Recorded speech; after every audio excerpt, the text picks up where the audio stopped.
I-5 drive. I wasn't going to make any videos going up to the boat this time, but I'm just thinking about something that happened to me a long time ago. And I made this strange, it never occurred to me that there was a connection so obvious, but like a metaphor between these two things that happened on this one particular night and morning. So I'll just tell the story. I think it was 2003, around then. I would have been 33, oddly enough. I think if it was that year, I mean, it might have been 2004. I'm not exactly sure. So, but okay, so I was seeing this gal who shall remain nameless, and she had a little Toyota pickup that she'd gotten from somebody, and they got it running good and cleaned up, and so that we could drive it around. This is when I was split up from my baby's mama.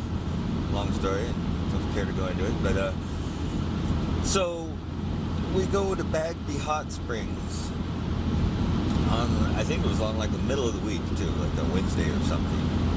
And you know, we're in Vancouver, so Bagby Hot Springs is on Mount, or where is it? Estacada, the National Forest in Oregon. So it's quite a ways. It takes a couple hours to drive there. And okay, so we drive the pickup up there, and we go, and you got to hike up the trail to get to Bagby. It's dark, and you know, but we made it up there with a little bit of flashlight we had, and some other people that happened to be going up there. And it's about a half a mile. We hike up there. We had to wait a little while, I think. We got our tub, and we soaked for, you know, a while, a couple hours or something in the logs. And when we were getting ready to go, we start walking back down the trail, and I start losing my sight. Like, my vision starts just failing.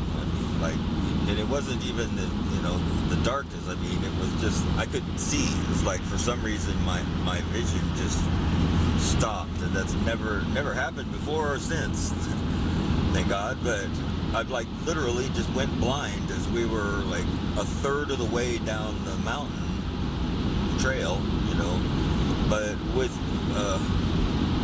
only one light, and she had to like hold my hand and lead me down the mountain to the parking lot. And it was in the middle of the week, so there was probably only like 6 or 7 other cars there, right? So yeah, for some reason I go blind after being in the tub for a couple hours and lose my vision. So she leads me down there, and about the time we're getting near the parking lot, it's starting to get light out a little bit. Actually, no, it wasn't quite. It was still dark. It was still dark. That's right. You could tell that it was going to get light soon, but it was just getting a little lighter, but it was still dark out. And I started to be able to see some again. And so it took a while to get down with having to walk slow, and she's telling me where to step and stuff. And it's a rutty path with roots and sticks and mud and a couple bridges. So we get to the parking lot, my vision's coming back again, and we go get in the truck and start it up and turn on the lights, and the lights don't come on the headlights, and it's still too dark to drive. And we get out and look, and somebody had smashed both of our headlights out. And mind you, Bagby Hot Springs is way up in the woods, like way up there in the mountains, and nobody even knew we were going to go there. We just kind of like spur of the moment decided to go. Drove to Portland, stopped by my cousin's house, and cruised up there. And so I just made the connection thinking about it, that like, wait, those things happened on the same trip.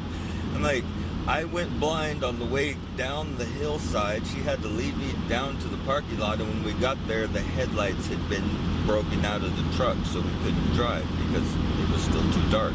We had to wait till it was light enough to drive, to leave. So it was like another half hour or something. And it just is now, we're, what, 20-something years later, like I made the connection that both of those things happened on the same night. Losing my vision and the headlights being a metaphor kind of for losing your vision in a way. The truck had, and I don't think that anybody, you know, somebody would have had to have been following us for hours or something in order to, you know, do that intentionally for some reason. And I don't know why anybody would really. I mean, maybe some people might have been pissed or something enough to do something like that. I don't know, but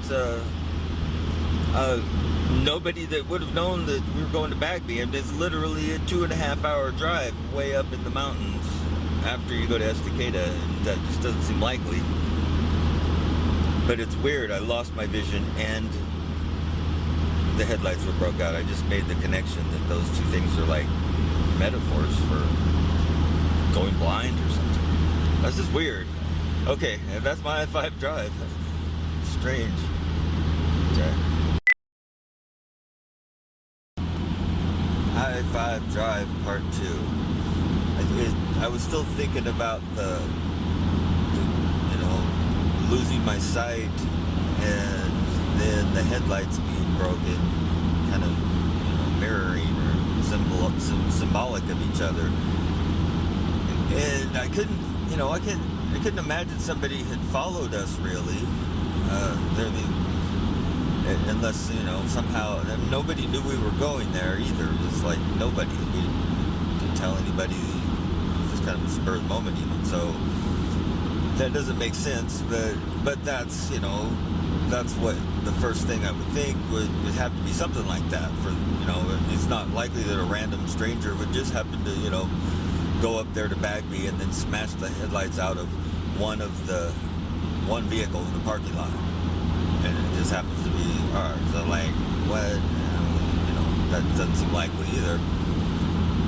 But then I think about, well, what was the cause? You know, why did I lose my vision? And on the same, you know, evening that happened, and it kind of has like a voodoo kind of vibe to it, or, you know, witchcraft or some shit, like a curse.